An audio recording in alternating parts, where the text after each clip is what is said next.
¿Qué tal? ¿Cómo está, amiga, amigo de la Octava Digital? Sin duda alguna, la época de Genaro García Luna al frente de la Secretaría de Seguridad Pública marcó un antes y un después en la aplicación de la justicia en este país. ¿Por qué le digo esto? Porque se llevaron a cabo una gran cantidad de fabricación de culpables. Era de verdad algo impresionante darnos cuenta que muchas personas inocentes fueron criminalizadas, fueron detenidas, fueron llevadas incluso a prisión, acusadas de pertenecer a bandas de secuestradores. Pero esto no empezó en el sexenio de Felipe Calderón, García Luna lo comenzó a realizar en el sexenio de Vicente Fox Quesada, cuando estaba al frente de la Agencia Federal de Investigaciones, la temible AFI. Esa agencia que supuestamente estaba para cuidarnos y que se convirtió en un verdadero terror.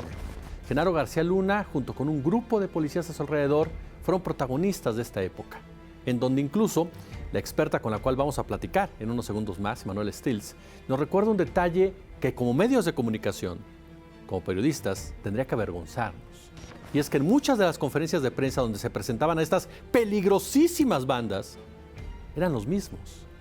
Se repetían a los actores, a los detenidos y a las detenidas. Hoy platicamos con Manuel Stills precisamente sobre todo este teatro del engaño, los montajes de Genaro García Luna, entre ellos el más famoso, por supuesto, de Florence Cassés, pero también, por supuesto, muchos más que quedaron en el anonimato.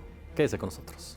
Amigas, amigos de Revelaciones, como ya se lo adelantaba precisamente hace unos cuantos instantes, está con nosotros la periodista, la escritora Manuel Stills, para platicar precisamente sobre los montajes que se dieron durante la gestión de Genaro García Luna en el sexenio de Felipe Calderón Hinojosa, entre ellos, por supuesto, uno de los más simbólicos, y que ya retrata precisamente este tópico en uno de los libros que yo de verdad le recomiendo muchísimo, El Teatro del Engaño. Mi querida Manuel, ¿cómo estás? Hola Jesús, muy bien, muchas gracias. Oye, pues yo la primera pregunta que te haría, Manuel, en esta discusión, en esta charla, más bien dicho, es, ¿era sistemática la forma ya de operar por parte de Genaro García Luna y de su gente cuando montaban este tipo de acciones? ¿Y cuál era la finalidad en un principio? Es lo que te preguntaría. ¿Cuál era la finalidad y si ya era algo sistemático, para qué? Sí, era algo sistemático. A partir aproximadamente del 2002, o sea, recordar que Genaro García Luna fue nombrado director de la AFI por Vicente Fox en 2001, se mantuvo en ese puesto hasta el año 2006, cuando pasó a ser secretario de Seguridad Pública con Felipe Calderón, ¿no? A partir del 2002, inician una serie de casos de secuestro donde hay ciertos indicios de que Genaro García Luna y Carnas Palomino, que siempre es su brazo derecho, digamos, están presionando a las víctimas para que acusen a personas que no participaron a sus secuestros, digamos. Hay ciertas prácticas de tortura, de presión a las víctimas, a los testigos, si bien todavía no hay esa, ese método que luego van a perfeccionar y que vaya a llegar prácticamente a su paroxismo, ¿no? Con el caso del montaje de Florence Cassé y Israel Vallarta, ¿no? Esta práctica de montajes mediáticos. Eso se inicia, realmente el primer montaje mediático que ellos orquestan es en septiembre del 2005, con la liberación del entrenador del Cruz Azul, Rubén Omar Romano, ¿no? En este caso, lo que pasa es que detienen a los secuestradores en una casa, liberan al entrenador. Ahí sí, no tengo el caso muy bien investigado, no sé si detienen realmente a la banda que lo secuestró o si después, como solían hacer, pues acusan a otras personas o digamos, ahí no sé cuál es la extensión exacta del montaje, pero mantienen al entrenador, a la víctima de secuestro, lo mantienen en la casa en vez de liberarlo hasta la llegada de los medios de comunicación. Y posteriormente, en el siguiente partido del Cruz Azul, le piden que lleve un polo, una playera, con inscrito así en grandes caracteres, gracias AFI, ¿no? O sea, ahí está, digamos, la preocupación de siempre aparecer frente a las cámaras, ¿no? De que haya como un registro mediático de los éxitos de la AFI. Ese montaje de septiembre de 2005 se da en un contexto complicado, unos días después del atentado en contra del secretario de Seguridad Pública, Martín Huerta.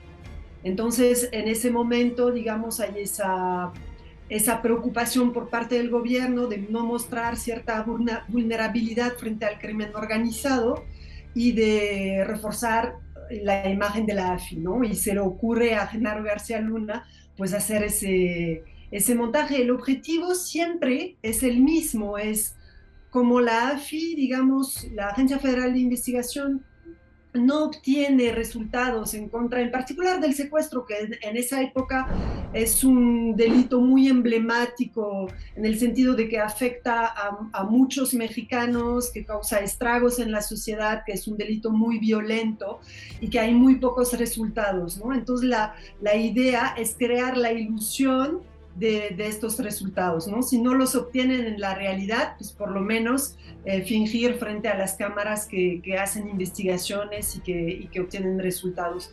En diciembre de 2005, el gran objetivo es desviar la atención de un escándalo que está causando mucho daño a la AFI, que es la difusión por medios de Estados Unidos de los videos que muestran que hay agentes de la Agencia Federal de Investigación que colaboran con el cártel de Sinaloa, porque se difunde un video donde se ve sicarios de la Barbie, entonces, bueno, del cártel de los Beltrán Leiva, que estaban aliados, que formaban parte del cártel de Sinaloa en ese entonces, en 2005, un video donde se ve sicarios de la Barbie que ejecutan a unos miembros de los Zetas del cártel del Golfo, entonces, que fueron detenidos por agentes de la AFI.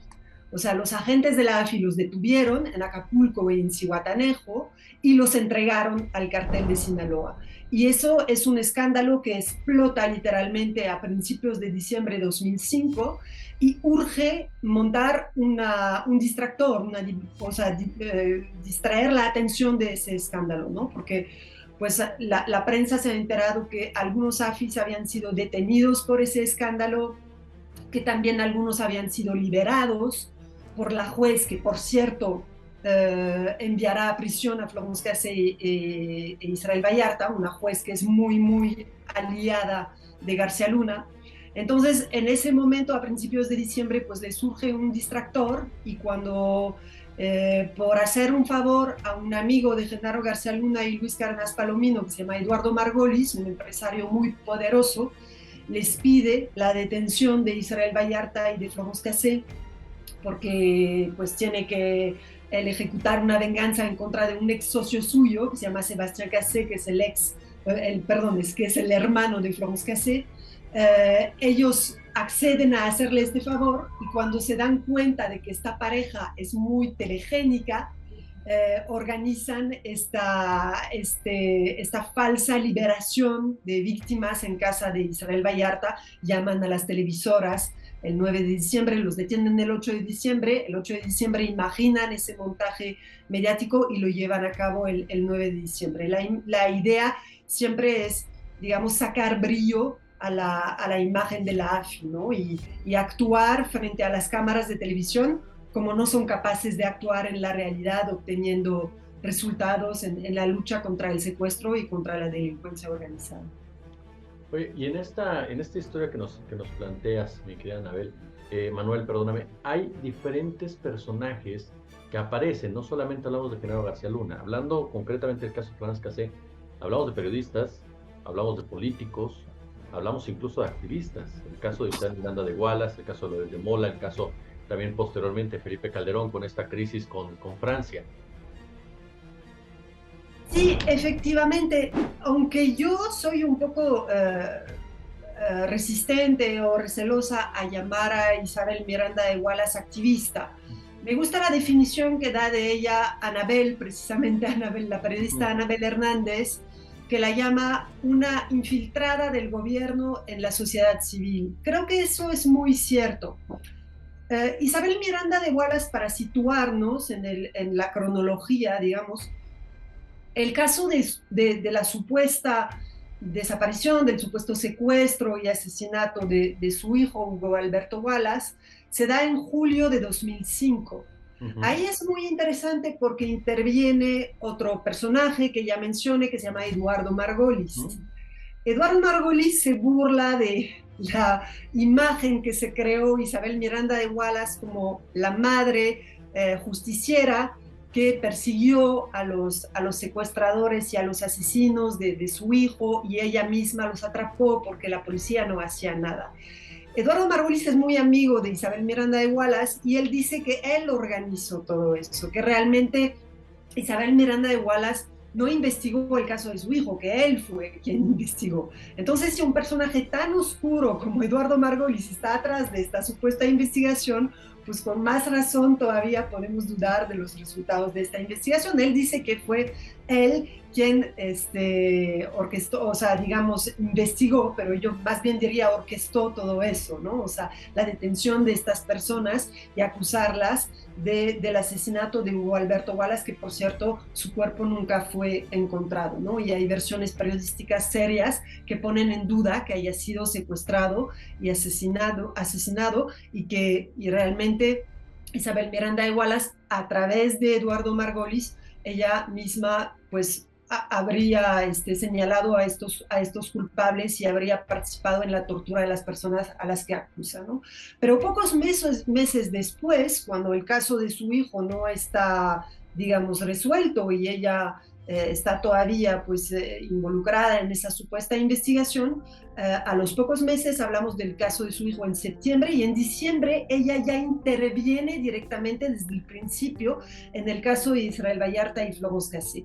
Y ahí está el cálculo de la señora Wallace de cómo va a aprovechar, digamos, el capital de simpatía que ella se creó creando la historia de su hijo para forjarse una reputación, una carrera, una trayectoria de activista, defensora de las víctimas, para luego sacar un provecho político de eso, porque recordemos que luego empezó una carrera política y también sacó otro tipo de beneficios de eso, como por ejemplo recibir el premio de Derechos Humanos de Felipe Calderón en 2010, me parece que fue. Ella directamente interviene en el caso de Israel Vallarta y Florence Cassé. ¿Por qué? Porque las autoridades la necesitan ahí. Necesitan a una persona que se haga pasar por defensora de las víctimas, pero que en realidad sea una, yo diría, espía, o por lo menos una persona que vaya a controlar a las víctimas, que vaya a asegurarse de que la presión para que den los testimonios que se espera de ellos, que ella pueda ser esa persona que los presione, ¿no? Y a la vez infundiéndoles confianza, ¿no? Presentándose como ella misma víctima de secuestro, o bueno, digamos, del secuestro de su hijo, ¿no? Entonces, ella lo que hace es controlar todos los contactos de las víctimas, de las supuestas víctimas de Florence Cassé y Israel Vallarta con la prensa. A mí, por ejemplo, me contaron las víctimas años después, ¿no? Raúl Ramírez Chávez, que es el esposo de Cristina Ríos, el papá de Cristian Ramírez, me contó que ellos iban donde Isabel Miranda de Wallace les decía que tenían que ir. Decían lo que Isabel Miranda de Wallace les decía que tenían que decir. O sea, ellos, digamos, obedecían las órdenes de Isabel Miranda de Wallace, ¿no? En ese caso. Pero ella en ningún momento veló por los intereses de las víctimas. Por eso yo digo, no es una activista defensora de las víctimas, porque jamás, digamos, defendió sus derechos frente a lo que fue esa mentira que fue el montaje, ¿no? Este montaje no beneficia en absoluto a las víctimas, porque realmente, como lo vemos, pues luego ese montaje, digamos, invalida la investigación y no permite llegar a los responsables del secuestro, si es que hubo secuestro, si es que estas personas fueron secuestradas, ¿no? Entonces, ella lo que hace Isabel Wallace no es defender los intereses de las víctimas, siempre defiende los intereses de las autoridades y del gobierno. Se niega a que preguntemos a las víctimas por el montaje, a que les hagamos preguntas sobre el momento de su liberación. ¿Cuándo fueron liberados? Si lo que se mostró en televisión era falso, fueron liberados cuando el 9 de diciembre, el 8 de diciembre, antes, cuando los llevaron a esta casa para que actuaran frente a las cámaras de televisión. Son preguntas que Isabel Miranda de Wallace no permitía que se hicieran. Y sin embargo, eran preguntas muy importantes para llegar a la verdad del caso, en beneficio también de las víctimas. Ella, en vez de defender a las víctimas, les obligó, les presionó a que siguieran acusando a personas que nada tenían que ver con su secuestro.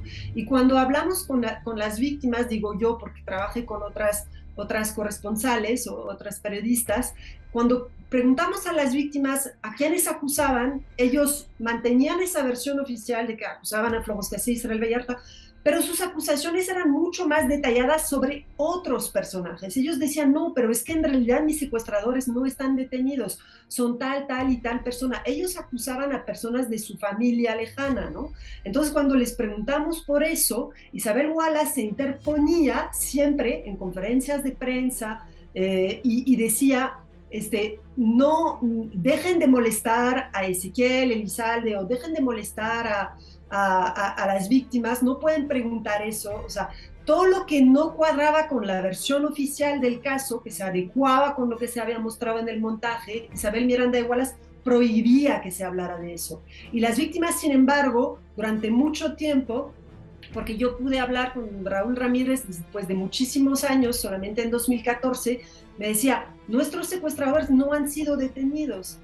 Y cada vez que nos acercábamos a la CIEDO y con los responsables de la AFI, en esa época Genaro García Luna, Carnas Palomino, que les decíamos, oye, ¿cuándo van a detener a nuestros secuestradores? Les pedían dinero, los querían extorsionar, nos decían, sí lo podemos hacer, pero les va a costar mucho dinero. En eso, Isabel Miranda de Wallace jamás los defendió, no defendió los derechos de las víctimas, no está actuando a favor de la verdad, de la justicia. O sea, realmente eso es una farsa, solamente es una agente del gobierno, como dice Anabel Hernández, infiltrada dentro de la sociedad civil. Y eso tuvo graves consecuencias en este caso. Jesús. Ahorita tocabas un punto también, mi querida Emanuel, que es determinante, el papel de los medios. ¿Cuál fue el papel de muchos medios de comunicación que llegaron precisamente ese día al montaje que se hizo en el caso de Florence Cassé, pero que recuerdo una charla que tuvimos tú y yo también, en donde recordabas que en esta serie de montajes, en esta fabricación de culpables, de personas a las que acusaban de ser parte de bandas de secuestradores, de repente ponían a los mismos como detenidos y ningún medio de comunicación, sobre todo los más grandes, los más hegemónicos, en sus diferentes ramas, radio, prensa, televisión, se daba cuenta de esto o no quería señalar esto. Se le compró muy fácil esta narrativa a García Luna en la AFI, posteriormente como secretario de Seguridad Pública, activistas como la misma Isabel Miranda Wallace y otras más, o como bien dices, no activistas, ¿no? Lo pongo entre comillas, coincido plenamente contigo y con Anabel, ¿se le compró demasiado fácil esa narrativa? Sí, porque realmente aquí hay un elemento del que poco se habla y que a mí me parece fundamental, en este caso es la misoginia que impregnó ese caso. Se creó el personaje de la bella secuestradora francesa, una pareja glamurosa supuestamente según los medios. A mí eso nunca me pareció glamuroso, o sea, nada de este expediente era atractivo, ¿no? O sea, pero los medios se enfocaron en una versión exclusivamente policíaca mediática, o sea, ellos, digamos, publicaban lo que la AFI, lo que sus fuentes confidenciales les pasaban como información, que eran invenciones, eran quimeras, o sea, eran mentiras absolutas. De que Florence Cassé trabajaba en un gran hotel de la Ciudad de México, eso era cierto, pero que supuestamente ahí seleccionaba a personalidades y a personajes ricos como personas secuestrables, ¿no? Y que muchas de las personas secuestradas por la banda del Zodíaco eran clientes del hotel, que ella quien ella había establecido contacto y tenía acceso a sus datos personales y a sus cuentas bancarias y cosas que eran completamente inverosímiles, pero que los medios fueron repitiendo y todo se volvió, o sea, los rumores se convirtieron en supuestas pruebas en este caso, que no estaban en el expediente. Cuando uno ve el expediente, realmente no hay pruebas en contra de Israel Vallarta y Florence Cassé. Pero así se fue construyendo el mito mediático de la pareja diabólica, pero siempre como exaltando la figura de la mujer francesa guapa, la nueva imagen del crimen organizado en el país, la llamaban. Así lo había decidido Cárdenas Palomino y lo iba diciendo a los medios y les hacía llegar documentaciones, supuestamente listas escritas por Florence Cassé a mano, les hacía llegar pruebas que él mismo había fabricado para crear esta especie de mujer diabólica que se consideraba además como un elemento agravante que fuera mujer porque había secuestrado a niños. O sea, había como todo un discurso puramente sexista de decir, es más grave que para una mujer secuestrar a un niño que para un hombre. O sea, cosas así, ¿no? Ella ya vino desde Francia para secuestrar a mexicanos sin defensa.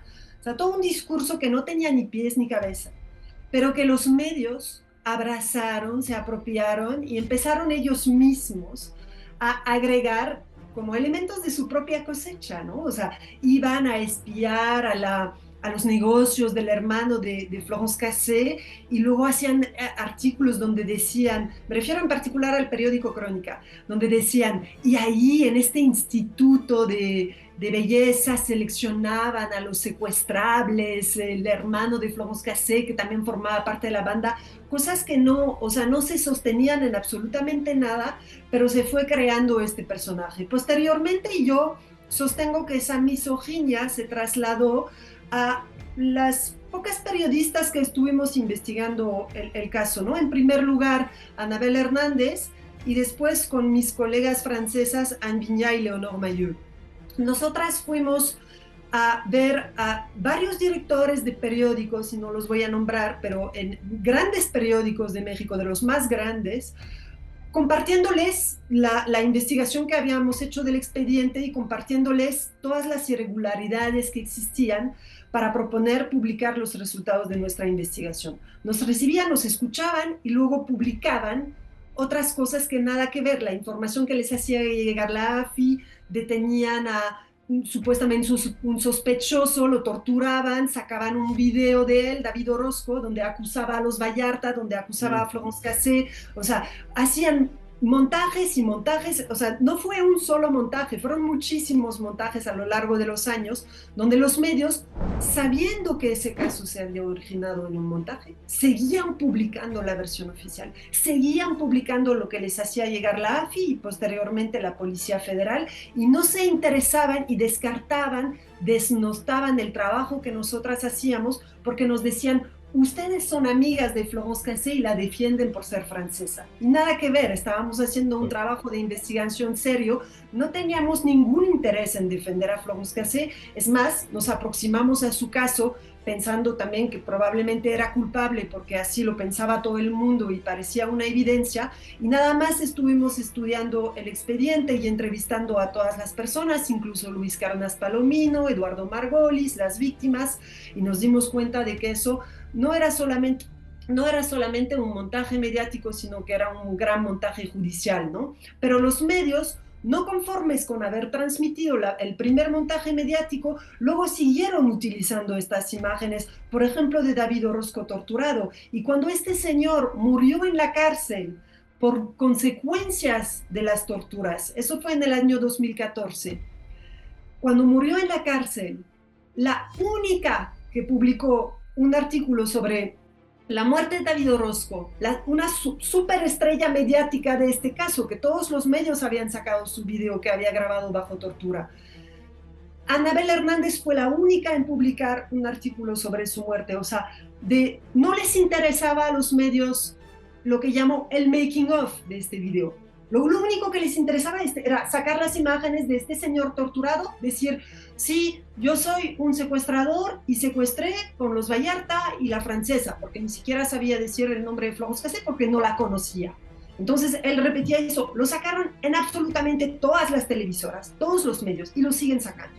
Pero cuando murió ese señor, por consecuencia de la tortura, nadie se interesó por él. O sea, lo único que interesaba era explotar el resultado, la tortura. En ese caso, los medios de comunicación en México utilizaron la tortura. En el caso de Israel Vallarta, cuando fue torturado delante de las cámaras, utilizaron esas declaraciones, pero también había sido torturado fuera de las cámaras. En el caso de David Orozco, que nosotras también contactamos con los medios, publicamos en la revista Proceso que él había sido torturado, que él nunca había declarado eso, que no los conocía, ningún medio lo quiso publicar. Lo único que les interesaba era lo que había sacado la Policía Federal bajo tortura. Y en ese caso, yo creo que los medios se han obsesionado con esa imagen de la secuestradora francesa, han también despreciado e invisibilizado totalmente a los Vallarta como consecuencia de eso, que son los mexicanos del caso. O sea, ¿por qué obsesionarse por la francesa?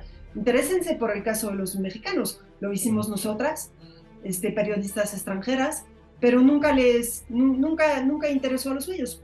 Hubo que esperar luego varios años y sí, hay obviamente grandes periodistas mexicanos. Mi objetivo aquí no es criticar a los medios en México, obviamente. Por ejemplo, José Reveles hizo un libro, La Affaire Cassé, que es un excelente libro donde habla mucho precisamente de los montajes de García Luna y Cárdenas Palomino. Y luego, aparte de mi libro, hubo también la novela sin ficción de Jorge Volpi, ¿no? Entonces, desde hace pocos años, porque unos hombres han sostenido la versión de la inocencia de Israel Vallarta y Florence Cassé, por fin nosotras podemos decirlo también, por fin lo puedo decir también, pero antes, cuando éramos las mujeres periodistas, pues se nos despreciaba y no se nos hacía caso, o sea, y eso fue, para mí, un elemento fundamental de este caso fue la misoginia que impregnó todo este caso. Hasta el día de hoy, yo creo que hay muchos mexicanos que consideran a Florence Cassé como una bruja, prácticamente. Oye, Manuel, para finalizar esta interesantísima charla, el secuestro como un negocio, mencionabas y lo señalas en este excelente libro, Eduardo Margolis, Genaro García Luna, el caso de Romano, el caso de Florence Cassé, la creación de bandas express como la del Zodíaco, otra no, la de la Flor, recuerdo varias que se mencionaban, los Ardillas, en fin, de repente con Luis Cárdenas Palomino todos los días aparecía una banda, y tú veas a las desintegraban y otra vez el negocio del secuestro, se convirtió en un negocio el secuestro durante esta gestión, sigue siéndolo. ¿Tú cómo ves esto? ¿Cuál es tu lectura sobre esto? Sí, hay una entrevista que hice en el curso de mi investigación que me llamó mucho la atención, ¿no? Que fue el excomandante de la Policía Federal, Javier Herrera Valles, no recuerdo exactamente, que fue él, por ser un policía honesto, acusado de nexos con el crimen organizado por García Luna, otro montaje de García Luna, y fue encarcelado durante varios años, ¿no? Antes de ser liberado. Él me contaba que ellos manejaban realmente las bandas de secuestradores, las acomodaban a su conveniencia, ¿no? Que hablaban de manera descarada de sus montajes, o sea, que ellos mismos llevaban los expedientes ya fabricados al Ministerio Público, ¿no? Y decían, aquí está la investigación que supuestamente tenía que llevar el Ministerio Público, ¿no? Ellos lo fabricaban todo de antemano. Eso queda en evidencia en el caso de la banda de los Zodíaco. Hay una serie de bandas reales de secuestradores que son activas en esa época, diciembre de 2005, en la Ciudad de México. Grandes bandas de las que no recuerdo el nombre, pero digamos, estas bandas están en el radar de las autoridades, ¿no? Pero las van utilizando en función de sus intereses. O sea, pueden en algún momento realizar detenciones auténticas, pero en otro momento van a detener, por ejemplo, a un secuestrador real, pero lo van a involucrar en otro caso, ¿no? O lo van a involucrar en varios casos. O van a proteger a cierta banda contra otra banda, ¿no?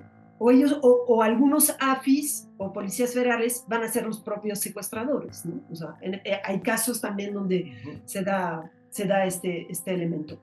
En el caso de la banda de los Zodíaco es muy interesante como en diciembre de 2005 de repente la presentan como una gran banda internacional, tienen como ya, cuando los detienen, afirman que tienen ya en su activo 8 secuestros y un asesinato. Una banda que tiene 8 secuestros y un asesinato ya está en el radar de las autoridades desde hace mucho. Sin embargo, en diciembre de 2005, ningún especialista en secuestro, ningún negociador profesional cercano a los temas de seguridad, a los temas de la negociación de secuestros, nadie jamás ha escuchado hablar de los Zodiaco. Es una banda que sale de la nada, o sea, se la inventan ese día. Y luego le van creando lazos como hacían y como, pues, por ejemplo, me comentaba Javier Herrera Valle, cómo ellos iban acomodando, ¿no? O sea, cómo iban creando, pues, los Zodiaco tienen nexos con la banda de los tablajeros, la banda de los japos, que eran diversas bandas que ellos mismos también habían creado, que había como parte de verdad mezclada con parte de ficción, y ellos pues torturaban a todos los que detenían, les hacían declarar ciertas cosas, usaban en una época, sobre todo a partir de Felipe Calderón, testigos protegidos. Hay, por ejemplo, un testigo protegido que interviene en muchos casos de secuestros, que no recuerdo si es de la banda de la Flor o de la otra banda que fue acusada también en el caso de Martí, que también lo usan como testigo protegido en contra de Israel Vallarta. O sea, digamos, ellos están haciendo de eso un negocio, ¿no? Y en eso interviene también Eduardo Margolis, que él mismo tiene estas mismas prácticas, es un empresario poderoso, ex socio de Sebastián Cassé, que él tiene un grupo de resolución de secuestro, pero es como una especie de milicia que actúa de mano de las autoridades, pero o sea, no está ligada por la ley, entonces comete algunos abusos como tortura, asesinatos, todo eso, ¿no? Y que él en particular se dedica a resolver, entre comillas, secuestros de la comunidad judía de Polanco, que fueron una serie de secuestros que fueron atribuidos a los Zodiaco, ¿no? A Franz Cassé y Israel Vallarta. Al ser Margolis, digamos, el que pidió la detención de ellos, pues luego también proporcionó las víctimas para acusarlos. En este caso, pues él, digamos, proporciona una serie de víctimas, pero ahí, bueno, hay muchas cosas turbias en ese caso, evidentemente. Hay muchas víctimas que se oponen a declarar en contra de Israel Vallarta y Franz Cassé. Entonces Margolis los aparta y ya les pide que no, o sea, ya les autoriza a no declarar contra ellos, ¿no? Entonces hay todo ese relato mediático paralelo donde se dice que asesinaron a una persona, secuestraron, hicieron 8 secuestros, pero en realidad no son acusados formalmente de estos secuestros, ¿no? Y al final lo que vemos, el resultado de todo eso, es un desprecio hacia las víctimas, ¿no? O sea, todas estas personas se quedan en un callejón sin salida de la justicia, ¿no? Porque sus casos han sido utilizados, atribuidos a varias bandas. Un mismo caso ha sido atribuido, en el caso de la banda de los Zodiaco y las bandas supuestamente conexas, a 25 secuestradores, el caso de una maestra secuestrada, a 25 secuestradores y a 4 bandas distintas. O sea, eso es completamente inverosímil. Esta señora nunca obtuvo justicia, evidentemente. Lo que quiero decir con eso es que eso no, o sea, obviamente las personas a quien perjudica eso no son solamente los detenidos, torturados y culpables fabricados, sino también las víctimas de eso, ¿no? Y eso es un gran negocio, efectivamente, para todos estos personajes y pues Eduardo Margolis, él mismo, según el testimonio de Israel Vallarta, pues él mismo manejaba lo que era el secuestro, ¿no? Y él designaba quién era secuestrable y jalaba los hilos de todo este negocio, ¿no? De verdad, mi querida y admirada Emanuel Stills, es un placer y un honor para tu servidor platicar contigo de este y otros temas, y yo te quiero agradecer muchísimo esta generosidad con la Octava aquí en Revelaciones. No, muchísimas gracias por la invitación, Jesús, y un saludo a tu audiencia. Hasta aquí esta interesante charla, la esperamos la próxima semana y siempre cuestionándonos, ¿eh?